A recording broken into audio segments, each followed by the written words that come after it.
Bem, vamos aqui para mais um vídeo e para esse novo sentido que vamos dizer assim, que eu estou programando para que seja feito. Claro que sempre falando da palavra do nosso Messias.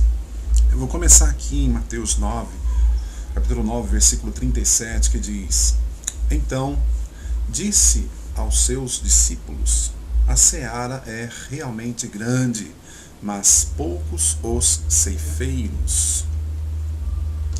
Aqui diz que a seara é realmente grande. Como sempre, o Messias usa de muitas parábolas e de muitas metáforas para que os que ouviam naquele tempo entendessem melhor tudo o que ele ensinava. Não para aquele momento exato, mas para os dias vindouros dos seus dias, correto? Como, por exemplo, da sua morte e da sua ressurreição.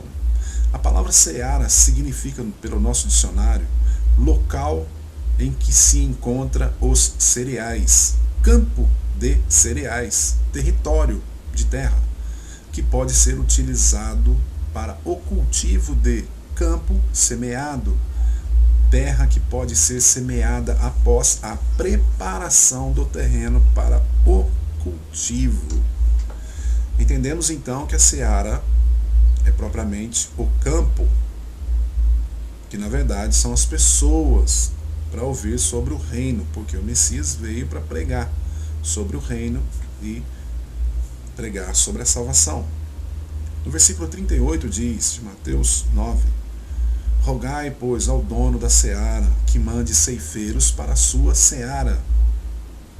Fica então óbvio que a seara não é para o fim do mundo, ou para que você entenda melhor, seara aqui dita não é para um apocalipse, mas para um trabalho de evangelização, correto? Seara seria o campo preparado, tá?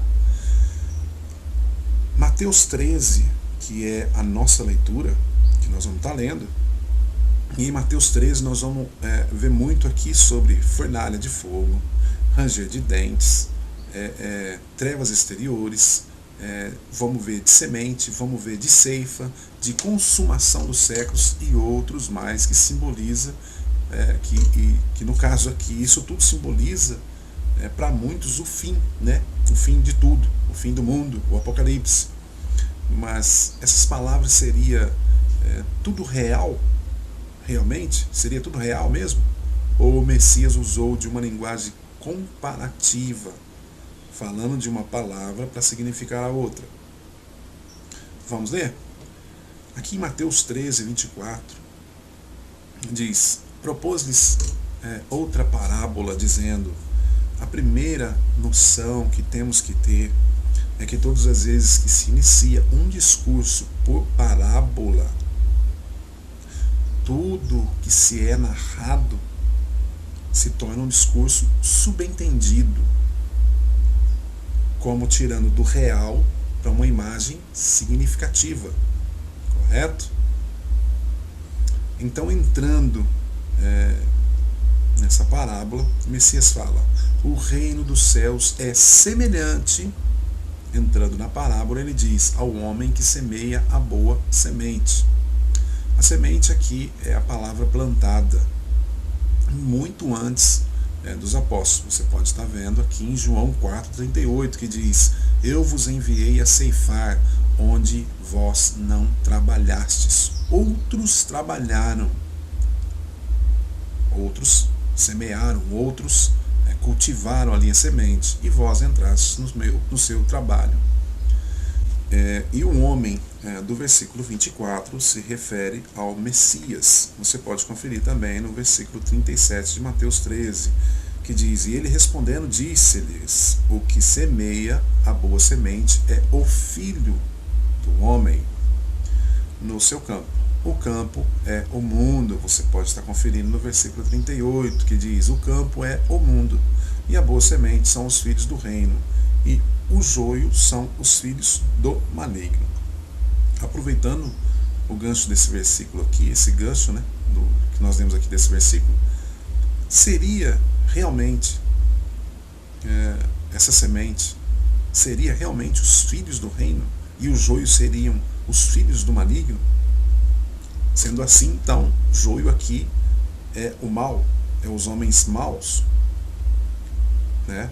Eu estou dizendo isso naquele entendimento que os pregadores pregam, que joio será arrancado e será jogado na fornalha de fogo, ou, né, como eles dizem, no inferno, né, e serão queimados. Seriam realmente isso? Antes de prosseguirmos aqui a leitura do versículo 25, temos que entender a demonstração de palavras dita pelo Messias para o significado, certo? Veja no versículo 38 de Mateus 13, que fala de duas palavras, essas duas palavras dando sentido de uma explicação, também por metáfora. Fala que uma é a semente e a outra ele diz que é o joio. Meus amados, preste muita atenção. Vou tentar ser bem explicativo para não colocar o vídeo inteiro em desastre. Porque o meu interesse aqui é somente que você entenda e saia totalmente do erro. Não para que você se confunda ainda mais. Veja que nesse versículo o narrador traz um entendimento. Ele estimula as frases dizendo: a boa semente são os filhos do reino, e o joio são os filhos do maligno. Mas nota que não são propriamente para as pessoas, mas dessas pessoas. Para ter uma melhor visão do que eu estou falando, é preciso você ouvir o vídeo para poder entender o meu raciocínio. No decorrer do vídeo você vai ver que o joio e o trigo se relaciona à mensagem do reino, uma e a outra a doutrina dos homens, e eu posso te provar isso se você me dá a oportunidade de estar lendo comigo. Veja bem, se essa semente dita aqui no versículo 38 de Mateus 13 se refere ao homem,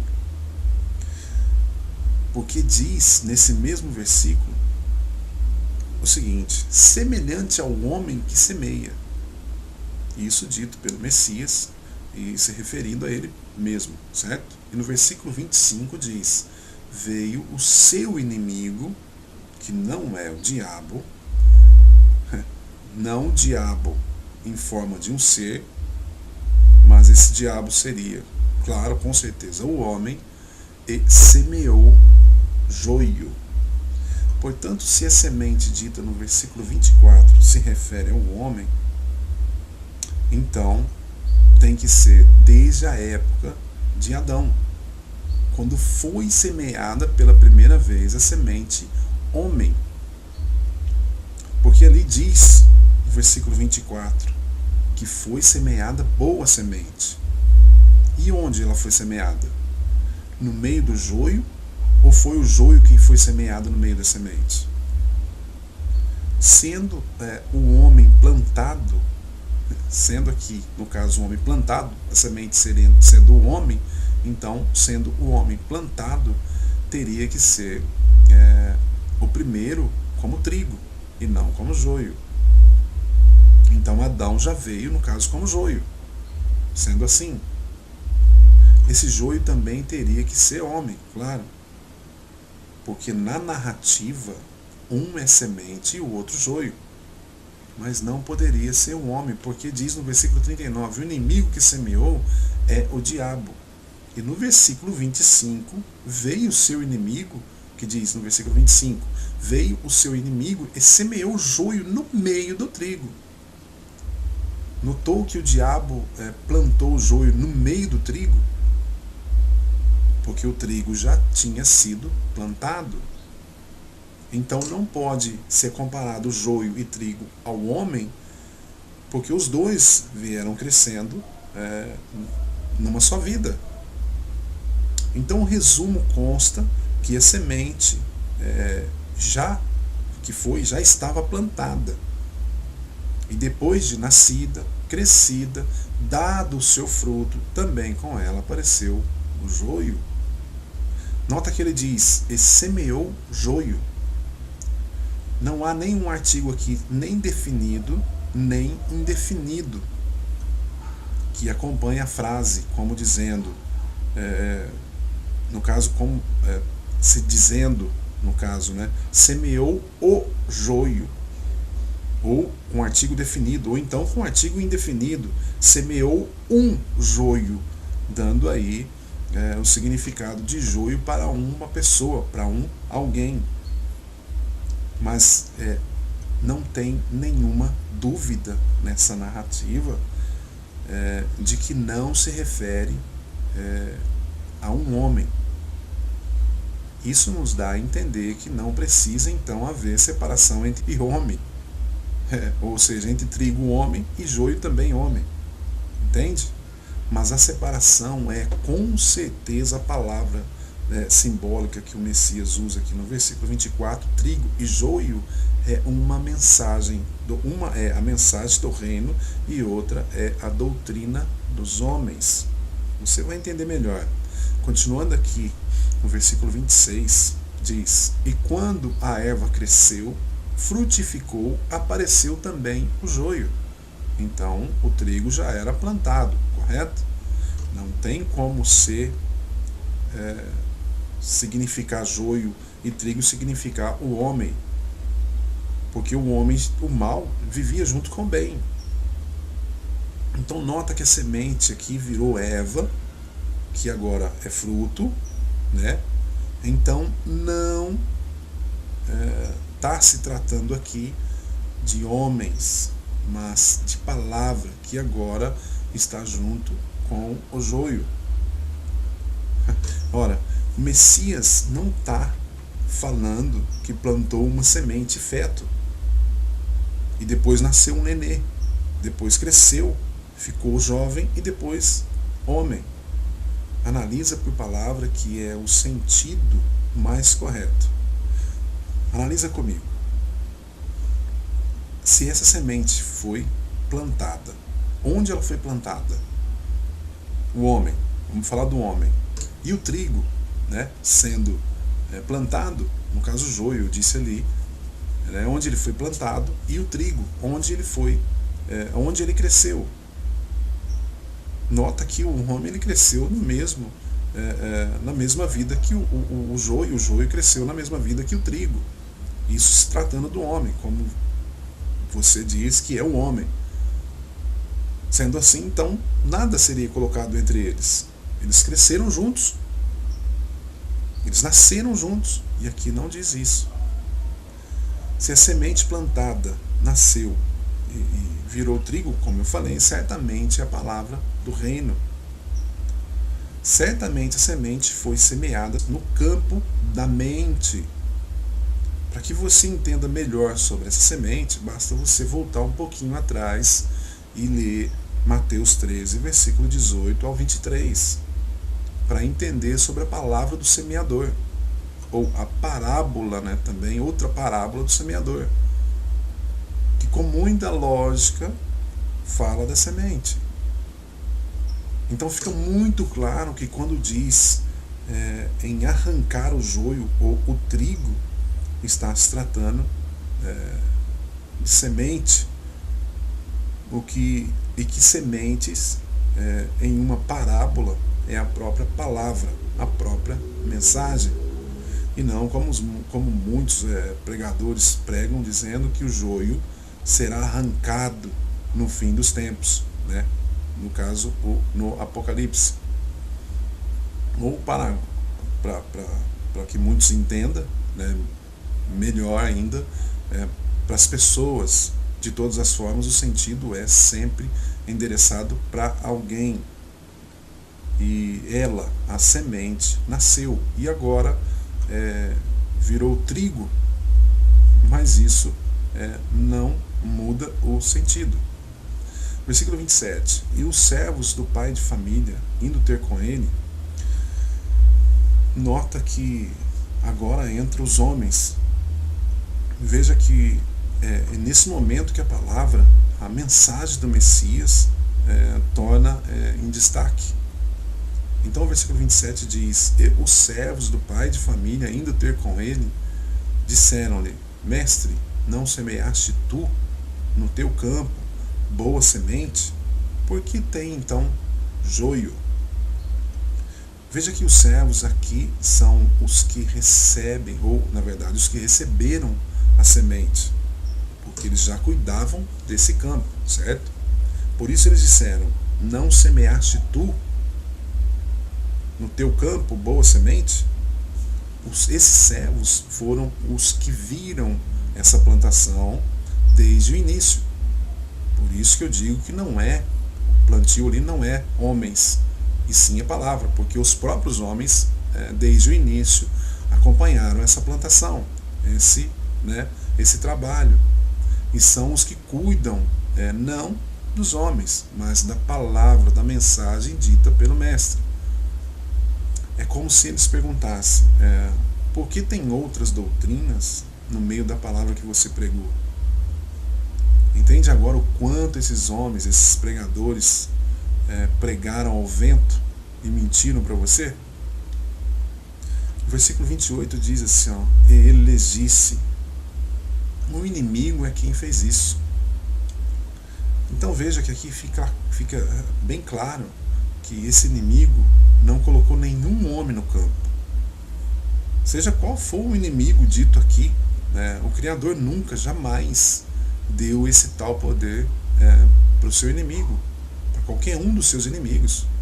Jamais ele deu o poder de algum inimigo plantar homens, ou criar homens no meio, homens más no meio dos bons. Continuando, e os servos lhe disseram: queres, pois, que vamos arrancá-lo? Sendo assim, se os servos arrancassem o joio, que no caso o joio, se aqui no caso o joio fosse o homem, seria a divisão do mundo, já teria tudo se acabado ali mesmo. Se é assim que pregam para um final de tudo, mas no caso o Apocalipse já foi, já passou, e isso nós estamos entendendo aqui agora por essa leitura também. Mas analisando a palavra pela mensagem do Messias, se os servos arrancassem o joio, que é a doutrina dos homens, arrancaria também a doutrina imposta, plantada e implantada pelo Messias. A mensagem do reino seria extirpada, anulada, desfeita, O versículo 29 diz: ele, porém, lhes disse, ele aqui no caso é o pai de família, pela parábola da narrativa se refere ao Messias, ou se refere ao Criador. Não, diz ele, para que ao colher o joio, não arranqueis também o trigo com ele. Veja, meu amado e minha amada, sendo o supracitado trigo como se referindo a um homem, como poderia ser arrancado? Se fosse o homem arrancado, no caso seria morto. É por isso que os intitulados dizem em suas pregações, em seus ensinos, que seremos arrancados e levados para o céu. Coisas que não diz essa leitura que nós estamos fazendo, não diz em momento algum que seremos levados para o céu. Em nenhum momento, nenhum ponto da Bíblia, na Bíblia ou na Escritura, na Bíblia que nós temos, você encontra que o Messias vem para buscar a sua igreja, que a igreja vai ser levada ao céu,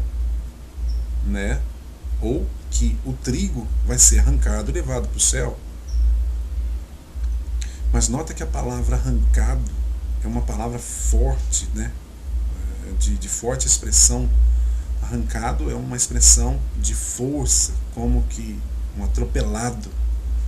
E o Messias jamais faria isso com o próprio homem que, por amor, ele morreu no madeiro.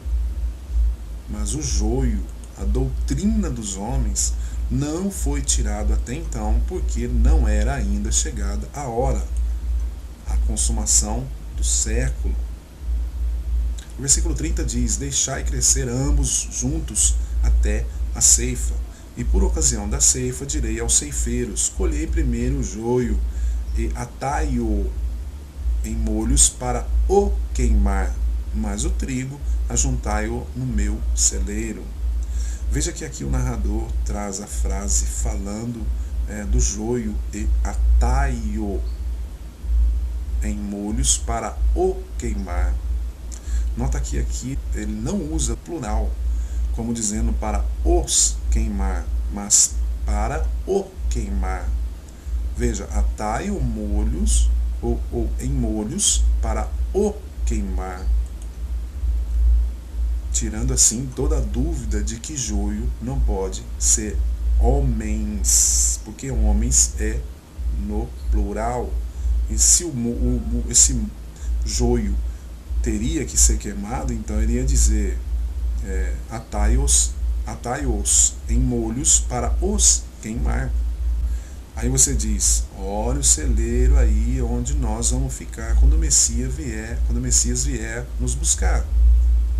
Veja o que diz o nosso dicionário sobre celeiros, né? Se você acha que celeiros é o céu, olha o que diz: casa em que se guardam cereais e outras provisões, ou seja, figurativamente falando de país, de região fértil. No caso, celeiro é onde se guarda a comida, a despensa. Com certeza está falando da sua mensagem, da palavra. E aí fala da ceifa também no versículo. Irmãos, veja que o que fala da ceifa pela Escritura, se você pensa que ceifa também é um fim do mundo, né, é um final de tudo, é um apocalipse e essas coisas, vejam e analisam comigo. A palavra ceifa é dita por 8 vezes na Nova Aliança, mas às vezes que se refere ao homem para uma ação ou para uma finalização, é dita aqui com mais clareza no livro de João, que eu vou estar lendo com você, e assim nós vamos ter um entendimento sobre ceifa. João 4,35 diz: não dizeis vós que ainda há 4 meses até que venha a ceifa? Eis que eu vos digo: levantai os vossos olhos e vede as terras que já estão brancas para a ceifa. Isso, é claro, nesse versículo o Messias está insinuando a vinda dele, certo? E o que ceifa recebe galardão, versículo 36, e ajunta fruto para a vida eterna. Olha o detalhe aqui, ó. O que ceifa, ele está falando para um tempo presente. Aí ele diz: ajunta fruto para a vinda eterna, agora falando para um tempo futuro. Então, aqui no caso, a ceifa seria o presente de onde eles estavam vivendo, para que eles juntassem esse fruto para a vida eterna. Então, essa ceifa não é o fim do mundo, não é e não poderia ser um apocalipse, correto? Continuando, para que assim o que semeia, no caso o Messias, como o que ceifa, que seriam os apóstolos, né, ambos se regozijem. 37. Porque nisto é verdadeiro ditado, que um é o que semeia e outro o que ceifa. Versículo 38. Eu vos enviei a ceifar. Peraí. O Messias dizendo aqui que mandou os apóstolos a ceifar, com isso, então mandou que eles matassem os homens. Sim, se ceifar é o fim, né, é o fim do mundo, é o apocalipse e tal, o fim é matar, não é? Então diz: onde vós não trabalhastes, outros trabalharam, e vós entrastes no seu trabalho. Ora, se a ceifa é o fim de tudo, então não precisaria aqui dos apóstolos que não trabalhou ceifar, correto? Porque era o final mesmo. Então, sendo o final, os profetas seriam esses ceifeiros. Mas como lemos aqui, os profetas trabalharam e os apóstolos ceifaram, porque a ceifa foi um despertar das pessoas da palavra. Por isso diz, outros trabalharam e vós entrastes no seu trabalho.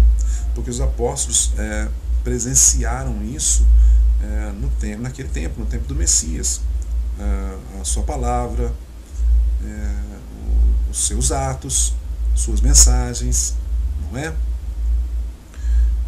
E um outro detalhe, em nenhuma das cartas, nem de Paulo, nem de outros apóstolos, João, Pedro, Tiago, falam dessa ceifa. É claro que ceifa aqui, no caso, se referindo aqui a ceifa da consumação, né, para que você entenda melhor. Depois desse versículo, no versículo 36, os apóstolos pediram para que ele, no caso o Messias, explicasse a parábola, a qual nós estamos tentando aqui entender, né? Então, nos versículos 37 e 38, ele explica o que também, esses versículos 37 e 38, nós já incluímos ele na leitura, né, passada, aí que nós acabamos de falar.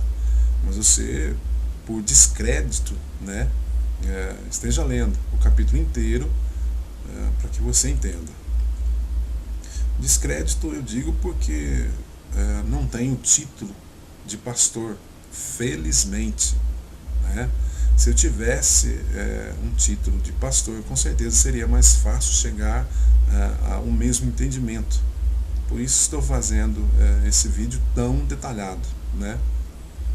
Porque eu não sendo pastor, fica muito difícil alguém se interessar, né? Porque certamente vão me chamar de herege. Mas como você está me acompanhando aí, eu espero que esteja me acompanhando pela sua Bíblia, você está vendo que não estou mentindo, não estou tentando em nenhum momento te enganar. Versículo 39 diz: o inimigo que o semeou é o diabo, e a ceifa é o fim do mundo, e os ceifeiros são os anjos. No versículo 40 diz: assim como o joio é colhido e queimado no fogo, assim será na consumação.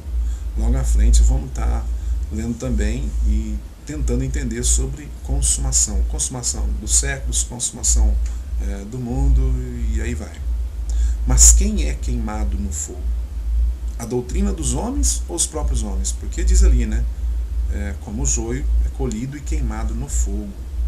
Note que, sendo um discurso que foi iniciado como parábola, num determinado ponto ele usa a palavra joio e trigo para se referir ao homem, não é? Porque o que o Messias usou eram parábolas, metáforas. Quando falava ao referido, ou se referindo a ele mesmo, ou a uma outra pessoa, sempre falava por parábolas, ou palavras existentes, mas para um outro sentido, entende? Era um uso metafórico de se expressar. Veja que o entendimento do joio são as doutrinas dos homens, que é o mesmo que o fermento dos fariseus, dito e explicado pelo próprio Messias. Mateus 16, versículo 6 diz: o Messias disse-lhes: adverte e acautelai-vos do fermento dos fariseus e saduceus. Por que ele falou de fermento? Porque o fermento leveda. Ele produz aquela fermentação, aquela mistura. Ele aumenta, ele une ali um ingrediente com o outro. Entende? A mensagem ali era para que os apóstolos não unissem a mensagem que ele deixou, a mensagem do reino, com a doutrina dos fariseus e a dos saduceus, certo? Assim também ele usou aquela explicação falando que como ele queria juntar Jerusalém como a galinha junta os seus pintinhos. Então você vê que ele sempre está usando palavras falando metaforicamente, correto? O Messias, quando fala do joio, aqui no caso é a mesma coisa. Assim como ele usa o fermento também por metáfora, de novo, né? Ele também usa o joio, que é a doutrina, ensino dos homens, sem misturar, para não misturar ali essa doutrina com a mensagem do reino que ele próprio trouxe. O versículo 41 diz: mandará o Filho do Homem os seus anjos, e eles colherão do seu reino tudo que causa escândalo. Aí diz, e os que cometem iniquidade. Diz a palavra que os anjos colherão os escândalos. Os anjos colherão esses escândalos para quê? E diz também, e os que cometem iniquidade. Nota que há 3 orações nesse verso. A primeira oração é para introdução aqui do assunto, certo? Na outra oração fala de um primeiro personagem, que no caso aqui seria os anjos. E aí tem uma terceira oração, que é para o segundo personagem, que são os que cometem iniquidade. Esse escândalo, é claro, que engloba doutrina, lei, velha aliança, né? Que causa dissensão, que causa contradição, tudo que é oposto do Messias, entende? Engloba tudo ali, nesse escândalo. Aí diz, e os que cometem iniquidade. Então, esses que cometem iniquidade, que são separadamente da primeira oração, que são aqui falando dos anjos que vêm colher o escândalo, né? Esses que cometem iniquidade vão cair aqui no versículo 42, que diz, e lançá-los-ão na fornalha de fogo, ali haverá pranto e ranger de dentes. Finalizando então sobre a ceifa, a semente, o trigo, o joio, entra agora numa outra expressão que diz fornalha de fogo e o ranger de dentes. É claro que se não entrarmos direto na Escritura, pesquisando um todo dentro dela, vamos ficar aqui, né, estacado no mesmo lugar. O mesmo lugar que digo é o mesmo lugar, né, dos evangélicos, né, infelizmente, estou dizendo isso, infelizmente, é claro, dos católicos. Por quê? Porque eles ouvem, eles só ouvem a palavra, né? Eles ouvem dos seus intitulados pastores, dos padres, mas não aprendem pela Escritura. Eles não aprendem que essas expressões lidas com os versículos, nos versículos não são a expressão trazendo o fim do mundo, trazendo o Apocalipse. Ou seja, né, até então algumas trazem sim o Apocalipse, mas no caso o Apocalipse que já aconteceu, né? Mas vamos entrar aqui mais fundo para entender o que diz a narrativa corretamente. A expressão fornalha de fogo são dita por 10 vezes na Escritura e 8 só no livro de Daniel e 2 vezes somente na Nova Aliança. Mateus 3, 42 e no versículo 50. O versículo 50 é a mesma frase que diz no versículo 42. O ranger de dentes é dita por 7 vezes, nenhuma na Antiga Aliança, e 6 vezes só em Mateus e uma em Lucas.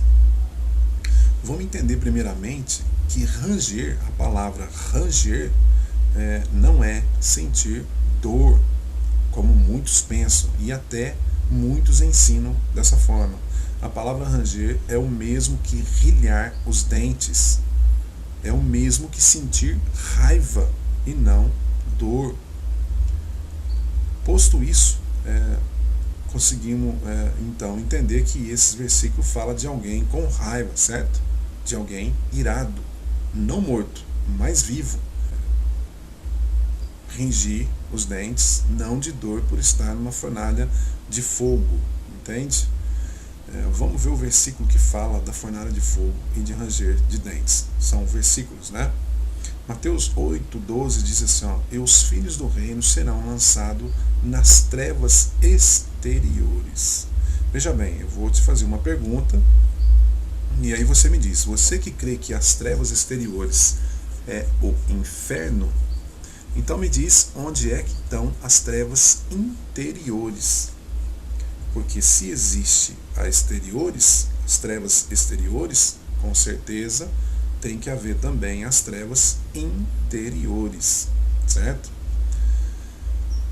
E também aqui você pode notar que trevas exteriores, plural, e não no singular, porque diz trevas exteriores. Se trevas exteriores é o inferno, então aqui no caso teriam que ter mais infernos, correto? Ali haverá pranto e ranger de dentes. Note que trevas, dita aqui, é ficar longe da luz. É mais uma parábola, porque nem todo o discurso do Messias, as palavras dele, não dita que seria uma parábola, não foi propriamente uma parábola. Veja que quando ele fala do trigo, do joio, do fermento, etc., ali como nós lemos aí logo atrás, são metáforas. E, no entanto, o texto não diz, não afirma o texto que é realmente uma parábola ou uma metáfora. Mas claro que era, né? Porque não tem como a palavra ser trigo. Não tem como. Mateus 13:42 diz: e lançá-lo-ão na fornalha de fogo, e ali haverá pranto e ranger de dentes. Fornalha de fogo é mais uma expressão também falada metaforicamente, que também vem a ser uma distância da presença do Messias, e nada mais que isso. A mesma coisa é dito no versículo 50. Mateus 22:13 diz: disse então o rei aos servos: amarrai-os de pés e mãos, levai-o e lançai-o nas trevas exteriores. Também tem trevas exteriores. Ali haverá pranto e ranger de dentes. Mateus 24:51. E separá-lo-á e destinará a sua parte com os hipócritas. Ali haverá pranto e ranger de dentes. Esse relato, se você acompanhar o capítulo inteiro, vai ver que o Messias retrata ali da sua volta, certo? Então ele fala dos seus bens aqui no versículo. Aí eu te pergunto, qual era os bens que o Messias deixou aqui na terra? Seriam os homens? Claro que não, está falando de bens. E o único bens que o Messias deixou aqui foi exatamente a sua palavra, a sua mensagem. Nota que ali, como o narrador diz, destinará a sua parte com os hipócritas, e haverá pranto e ranger de dentes. Então fica mais assim, muito mais claro agora que os hipócritas aqui eles estavam vivos. Nessa narração eles estavam vivos. Então sai fora do contexto dos ensinos, que dizem que esses homens que são maus, sai fora do contexto, porque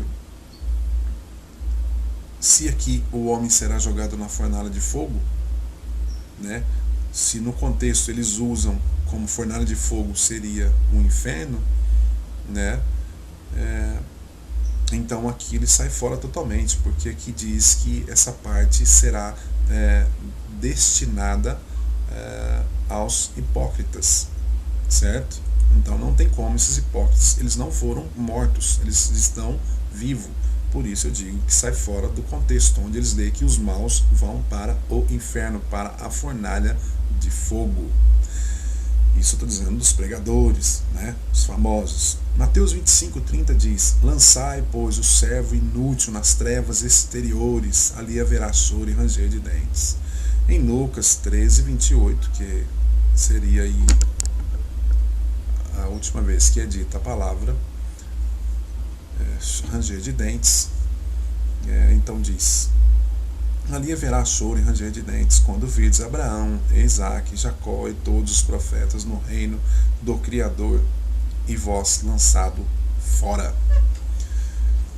Para termos assim a noção de que essas expressões ditas como trevas exteriores, lançados fora, fornalha de fogo, ranger de dente, essas expressões nota que cada uma delas tem uma função diferenciada para o seu fim.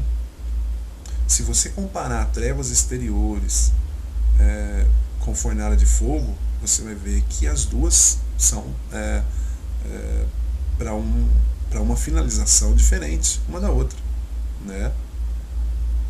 E nem lançado fora significa morte, porque lançado fora, ele não diz que serão mortos, correto? Nenhuma das passagens lançados fora você vai ver que tem mortes.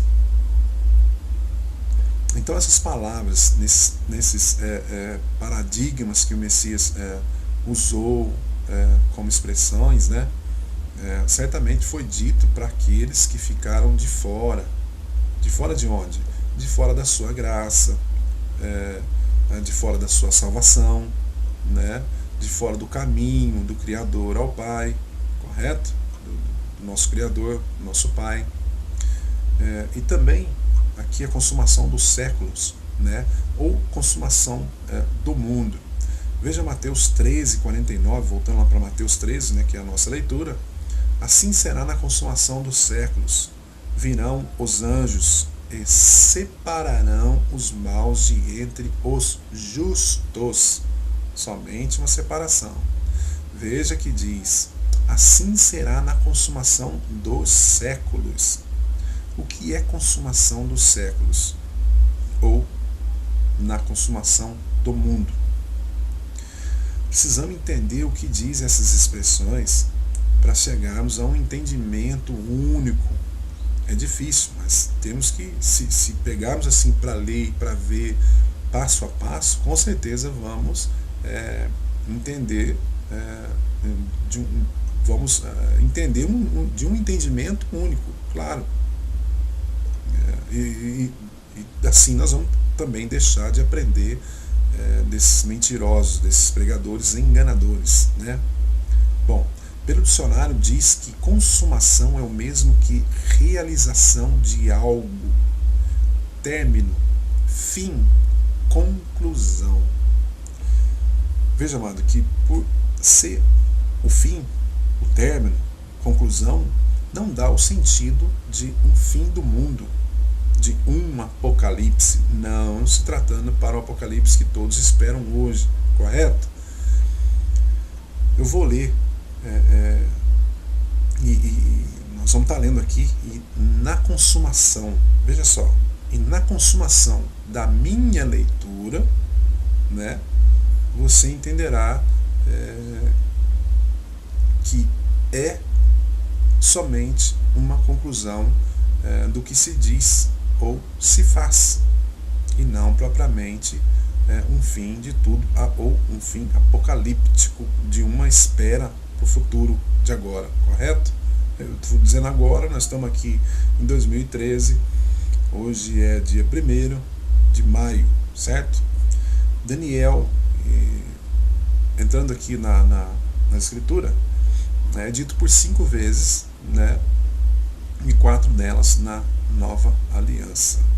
Uma só dita na velha aliança, que está em Daniel 9:27. Você pode estar lá corrigindo e olhando e lendo, né, que ali fala da consumação também, mas fala também sobre a asa das abominações, que seria no próprio templo. Aí você vai ter que ter assim, um entendimento melhor sobre esse assunto para você ver onde é a consumação, onde vai dar a consumação. Pois bem, em Mateus 13:40, eu não vou ler Daniel, não vou explicar Daniel, porque ele diz de consumação, e nós estamos lendo a expressão consumação dos séculos ou consumação deste mundo, tá? Em Mateus 13:40 diz assim, ó, assim como o joio é colhido e queimado no fogo, assim também será na consumação deste mundo. É o que nós lemos ali atrás. Em Mateus 13:49 diz, assim será na consumação dos séculos. Virão os anjos e separarão os maus de entre os justos. Acabamos de ler também. Mateus 28:20 diz assim, ó, ensinando-os a guardar todas as coisas que eu vos tenho mandado, e eis que eu estou convosco todos os dias, até a consumação dos séculos. Olha só, o que diz aqui em Hebreus 9, para finalizar essa questão, depois você volta e lê novamente, talvez com uma outra visão, mas se você puder voltar e ler, vai ser muito bom, para você, claro. Hebreus 9, 26 diz assim, ó, de outra maneira, necessário lhe fora padecer muitas vezes, desde a fundação do mundo. Aí diz, ó, mas agora, na consumação dos séculos, uma vez se manifestou. Olha que se manifestou vem no tempo passado, certo? Para aniquilar o pecado. Aí diz, pelo sacrifício de si mesmo. Então veja que a consumação do século está ligado ao sacrifício, correto? Notou que aqui afirma que a consumação do século foi no madeiro e também na conclusão da tomada de Jerusalém, não para o apocalipse de outros tempos, mas daquela época, certo? E em versículo 42 diz, e lançá-lo-ão na fornalha de fogo, e ali haverá pranto e ranger de dentes. Meu amado e minha amada, você pode estar pesquisando, procurando, que você vai entender perfeitamente que essa fornalha de fogo, essas expressões que o Messias usava, eram certamente parábolas, eram certamente metáforas. Ele simplesmente queria passar para aqueles que o ouviam, aqueles que até hoje ouvem a ele, né, um sentido de que nós não devemos nos misturar com falsas doutrinas. Aqui nessa leitura que nós fizemos aqui, que eu acredito que você acompanhou, não diz aqui em momento algum, não diz ali explicitamente em momento algum que nós vamos para o inferno, que essa fornalha de fogo é o inferno, porque você pode estar procurando, você não vai encontrar que fornalha de fogo é o inferno, e tanto é que inferno não significa um lugar para que vivos, né, ou seja em espírito, ou seja em almas, ou seja em corpos, vão, eu digo na matéria aqui, corpo, vão padecer, vão sofrer, porque inferno é uma palavra que você pode estar buscando também, que vem de Sheol, do hebraico, e Sheol significa lugar dos mortos, ou seja, tumba, ou seja, cemitério, e nada a ver com o inferno que alguém vai sofrer. Isso aí você pode estar buscando, e com certeza, claro, né, mais uns tempos aí para frente nós vamos estar falando sobre o inferno também. Eu compartilhei aqui com você e quero compartilhar outras coisas também com você. Veja bem que eu não sou o dono da verdade, mas eu gosto de compartilhar aquilo que eu aprendi com todos, tá bom? Eu espero aí, e peço, né, e desejo, na verdade, que todos fiquem na imensa paz que só o Messias pode nos dar. A todos aí, então, que fiquem todos na paz do nosso Salvador.